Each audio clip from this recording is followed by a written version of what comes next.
우리에게 주신 하나님의 말씀은 요한 1서 2장 1절에서 6절까지의 말씀입니다. 나의 잔들아 내가 이것을 너희에게 쓰면 너희로 죄를 범하지 않게 하려 함이라. 만일 누가 죄를 범하여도 아버지 앞에서 우리에게 대예언자가 있으니 곧 의로우신 예수 그리스도시라. 그는 우리 죄를 위한 화목제물이니 우리만 위할 뿐 아니요 온 세상의 죄를 위하심이라.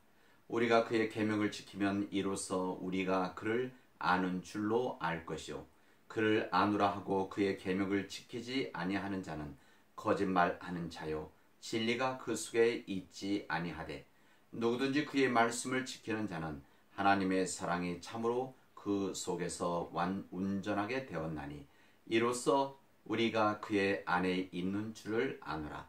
그의 안에 산다고 하는 자는 그가 행하시는 대로 자기도 행할지니라. 아멘. 주님의 말씀입니다. 오늘부터 우리 믿음의 가족들은 추석 연휴를 지내게 되었습니다. 오늘부터 시작하는 이 연휴 기간 동안에 우리 교우들이 어느 곳에 있든지 주 안에서 건강함으로 안전함으로 우리 가족들과 함께 귀한 시간 나누기를 바랍니다. 뿐만 아니라 이 추석 연휴 동안 잘 쉼을 통해서 또 새로운 힘을 낼 수 있는 좋은 시간들이 되어지기를 바랍니다. 이 코로나 바이러스 상황 속에서 가능하면 이동하는 것, 또 많은 사람 만나는 것들 또 주의해 주시기를 바랍니다. 우리 인간을 사랑하시는 하나님의 뜻은 우리가 죄를 짓지 않고 사는 것입니다. 죄를 짓지 않고 사는 것이 우리 인간의 삶의 가장 복된 삶이기 때문에 그렇습니다. 오늘 읽은 요한일서 2장 1절에 나의 자녀들아 내가 이것을 너희에게 쓰면 너희로 죄를 범하지 않게 하려 함이라 그랬습니다. 죄를 짓지 않기를 원하시는 하나님은 우리가 죄를 지을 때도 외면하지 않으시고 죄를 범하여도 의로우신 예수 그리스도를 허락하여 주셔서 우리 죄를 위한 화목제물이 되게 하셨다고 우리에게 말씀하셨습니다.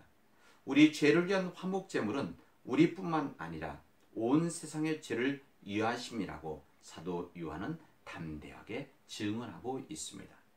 주님을 믿고 난 후에 죄를 지지 않겠다고 하는 이 간절한 마음이 있다고 하여도 우리 육신이 연약하여 죄를 지을 가능성이 많습니다.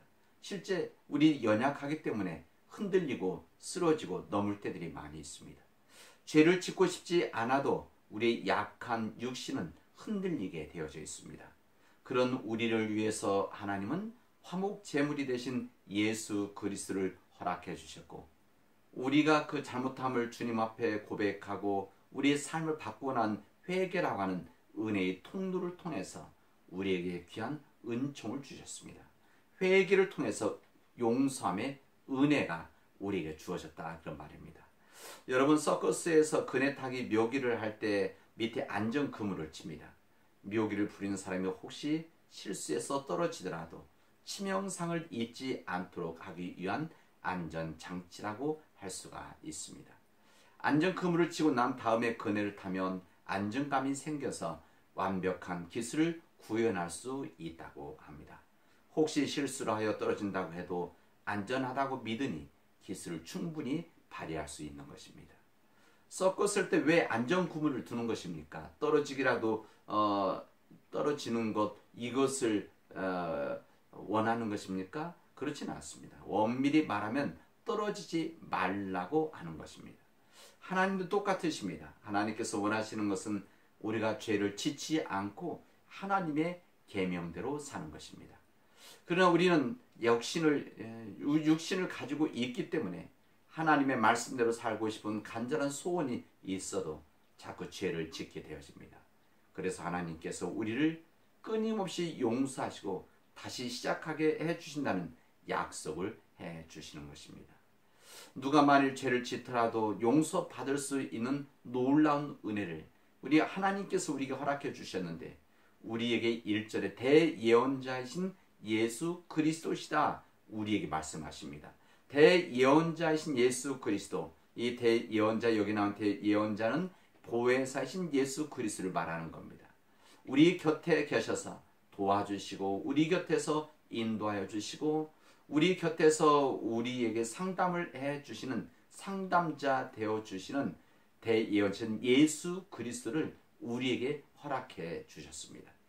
바로 그 예수께서 우리를 위해서 십자가에서 죽으심으로 우리의 죄의 값을 치르셨다는 것을 성경 우리들에게 알려주시고 증언해 주십니다. 우리 은혜를 받은 우리가 해야 할 일은 오직 하나님 앞에 죄를 고백하는 것입니다. 하나님 앞에 우리의 죄를 고백하고 우리가 회개하고 우리의 삶들을 돌이키는 이 회개가 주님의 용서함을 받은 용서함의 은총을 받은 자들이 해야 할 일입니다.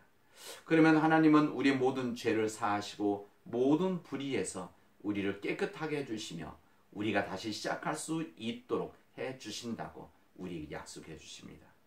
이런 용서의 은혜는 우리가 죄짓지 않고 살게 하시려는 하나님의 은혜입니다. 세상의 흐름과 영향 아래서 이 세상의 흐름과 인간의 욕심대로 살지 않고 죄짓지 않고 살고 싶고 하나님 계명대로 살고 싶은 것은 예수님을 믿는 자에게 일어나는 놀라운 변화입니다. 하나님을 믿지 않는 자들은 세상의 흐름 앞에 또 세상의 영향 앞에 그대로 살아가지만 그리고 그 삶대로 자기 뜻대로 살아가지만 하나님을 믿는 우리들은 그 하나님의 은혜 안에서 하나님의 뜻대로 살아가는 그래서 하나님의 말씀대로 살아가려고 하는 그런 마음이 생긴다는 겁니다. 이게 믿는 자들이 가지고 있는 믿음의 변화입니다. 그러나 죄짓지 않고 거룩하게 사는 것, 하나님의 계명대로 사는 것은 우리 힘으로 할 수는 없습니다. 하나님은 죄짓지 말라고 하시기보다는 우리가 죄짓지 않게 만들어 주시려고 하는 자비를 가지고 계십니다. 그것이 하나님의 은혜입니다. 우리가 그 과정에서 혹시 실수하고 실패한다고 하더라도 하나님은 우리를 용서해 주시고 다시 깨끗하게 해 주십니다. 5절에 누구든지 주님의 말씀을 지키는 자는 하나님의 사랑이 참으로 그 속에서 온전하게 되고 이로써 우리가 그의 안에 있는 줄을 알게 될 것이라고 말씀하십니다. 하나님을 알고 있다고 하면서 하나님의 계명을 지키지 않는 사람은 거짓말쟁이요 그 사람 속에는 진리가 없다고 말씀합니다. 우리가 하나님을 안다는 것은 하나님과 사귐이 있다는 것이고 하나님과의 거룩한 사귐이 있다면 반드시 하나님의 계명을 지키는 자가 되는 것입니다. 하나님의 말씀, 하나님의 계명을 지키는 자가 되어 하나님을 진심으로 알고 하나님을 알기 때문에 용서의 은혜를 받아 복되게 살아가는 믿음의 가족들이 되어지를 주님의 이름으로 축원합니다. 기도합시다. 은혜가 풍성하신 하나님 감사합니다. 오늘 저희들에게 귀한 은혜 주셔서 믿음 안에 거하게 하시고 믿음 안에서 하나님 말씀을 듣게 하시니 감사합니다.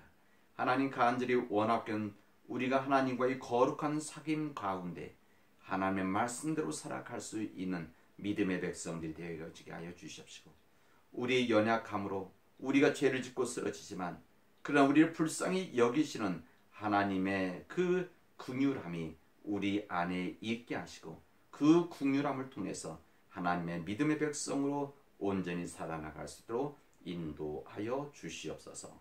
예수님의 이름으로 기도합니다. 아멘. 오늘 중보 기도는 우리 교회 환우들 위해서 기도하도록 하겠습니다. 우리 교회에 여러 환우들이 있습니다. 우리 항암 치료를 받고 있는 우리 교우들, 또 병원에 장기 투병을 하고 있는 교우들, 그리고 저 집에서 치료받고 회복을 기다리고 있는 교우들, 그리고 요양병원에 있는 우리 교우들이 있습니다. 이 모든 우리 환우들, 그리고 그 환우 돌보는 그 가족들 하나님께서 지키시고 인도해 달라고, 그리고 지치지 않고 이 모든 길을 걸어가게 해달라고 우리 간절히 기도하도록 합시다. 하나님께서 우리가 허락해 주시는 오늘 우리 믿음 안에서 우리 사랑하는 가족들과 함께 더불어 지내는 믿음의 복된 하루가 되어지를 주님의 이름으로 축원합니다.